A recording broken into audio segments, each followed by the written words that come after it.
Why do so many compromising stories collapse, not in flames, not in scandal, but somewhere a little past page 80, where things just sort of quietly stop working?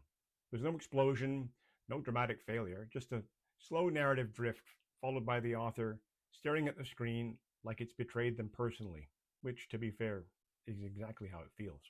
In this video, I want to talk about plot, specifically the inconvenient truths about plot that most writers discover slightly too late, usually somewhere between halfway into your first draft and sheer panic that everything you've written so far should be heated to 451 degrees Fahrenheit, or failing that, gently abandoned with dignity.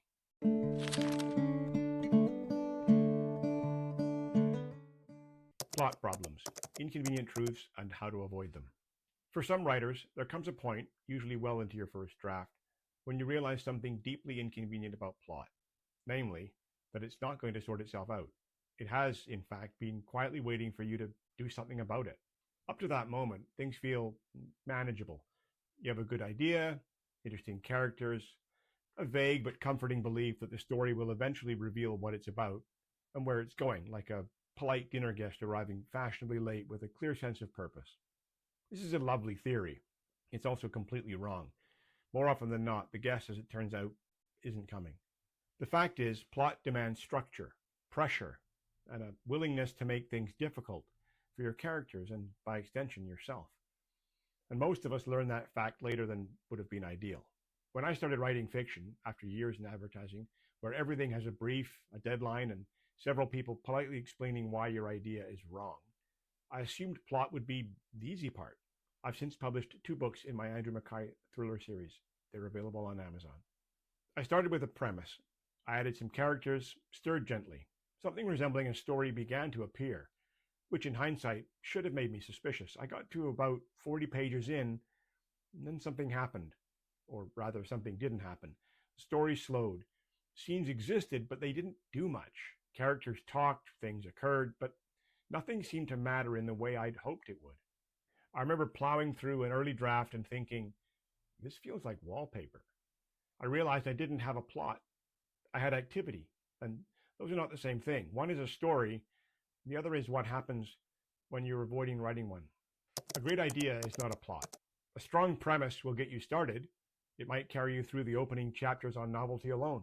Stephen King has said he often starts out with an idea based on what if. But what if is not a story. It's a question, and questions, if left unanswered, become uncomfortable surprisingly quickly. At some point, the idea begins to expect things from you. Structure, escalation, cause and effect, consequences that feel earned rather than convenient. This is where many stories stall, because the writer brought an idea to a problem that required a plan. What's needed isn't inspiration, it's construction. And construction requires decisions you can't indefinitely postpone, no matter how convincingly you pretend you're still figuring it out. Plot isn't what happens, it's why it hurts. It's entirely possible to write a story where a lot happens. People travel, secrets emerge, things explode with admirable enthusiasm, and yet somehow it feels flat. My first draft of my first book is proof of that. That's because events are simply logistics. Plot, though, is pressure. Plot is what those events do to the characters, what they cost, what they force people to confront. If nothing hurts emotionally, psychologically, narratively, then the story may be busy, but it isn't engaging. Activity isn't the same as meaning. Meaning, unfortunately, tends to arrive only after something important has been risked or damaged or permanently altered. Preferably, something the character would have very much liked to keep. Your first plot will be your weakest. It may feel correct. This is unfortunate because it's almost always the obvious version, the one that aligns neatly with your initial idea and requires very little reconsideration. And that means your reader's probably already seen it before. The more interesting version tends to emerge later, after you've become sufficiently dissatisfied to start dismantling your own work. Progress, unfortunately, involves demolition, which is why discomfort is often a useful signal. Less a warning that something's wrong, more an indication that you've finally started asking better questions. Questions you'd probably been avoiding with admirable consistency. Twists can't fix a weak plot. At some point, many struggling drafts reach for a twist, something surprising, something clever, something that suggests this was all meticulously planned. And sometimes, briefly, it works. But a twist is not structure, it's decoration. If the underlying story is weak, a twist doesn't fix it. It distracts from it, like a magician hoping you won't notice there's no actual trick. Surprise is useful, direction is essential, ideally in that order, but rarely achieved that way. Characters need pressure to evolve. There's a comforting belief that characters grow naturally over time. They don't. Left alone, most characters, like most people, will remain exactly as they are. Change requires pressure. Your plot's job is to create situations where the character's current way of thinking no longer works, where something has to give. And if that pressure isn't there, any growth will feel cosmetic. A light polish at the end rather than something earned. The narrative equivalent of announcing personal growth without any supporting evidence. Every plot hole is a broken promise. Readers are surprisingly forgiving. They'll accept unlikely premises and occasional coincidences as long as the story plays by its own rules. But when those rules break, something shifts. A plot hole isn't just a technical issue. It tells the reader that outcomes don't really matter, that the story will bend reality as needed. Once that happens, tension disappears, because tension relies on consequence. And without consequence, attention drifts, because the reader has quietly realized there's nothing at stake beyond turning the page out of habit. And even that's begun to feel negotiable. Endings usually fail because there were problems in the middle. When an ending doesn't work, it's tempting to blame the ending. It's convenient, but it's misleading. Most endings fail because the middle avoided difficult decisions. Conflicts were softened, stakes reduced, hard choices delayed. By the time you reach the end, there's nothing left to resolve with any real force. The ending doesn't fail on its own. It reveals earlier hesitation. It's less a collapse than a quiet admission that the story never quite committed to the consequences it was setting up, which is kind of an awkward note to end on, narratively and emotionally. Plot is a discipline.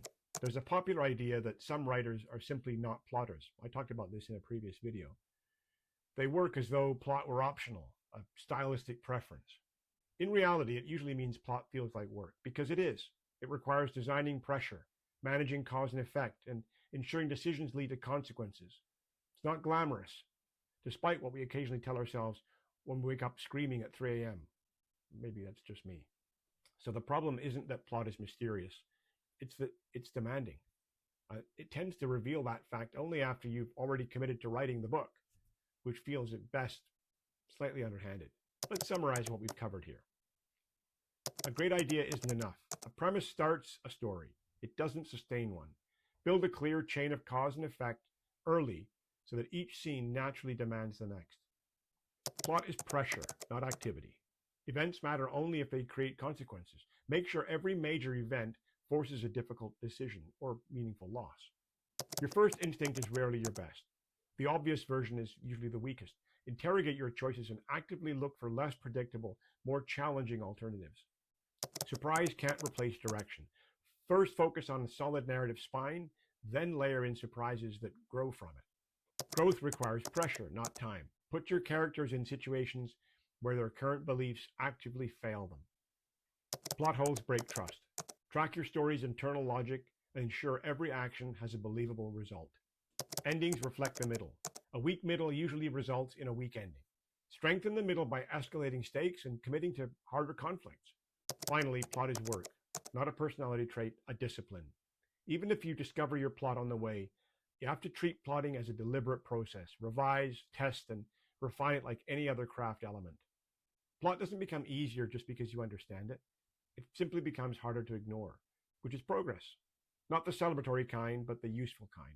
The kind that means the next time your story stalls, you recognize the problem slightly sooner, and maybe, if things go unusually well, you fix it before draft 3, or at least before you start blaming your characters. So here's a question. At what point does plot usually start to fall apart for you? At the beginning, middle, or somewhere near the end when everything is supposed to make sense? I'm curious to hear. Put your answers in the comments. If this video resonated with you, you might want to watch the one I made on plotters versus pantsers, or even the one I did documenting first book fiascos. Thanks for watching.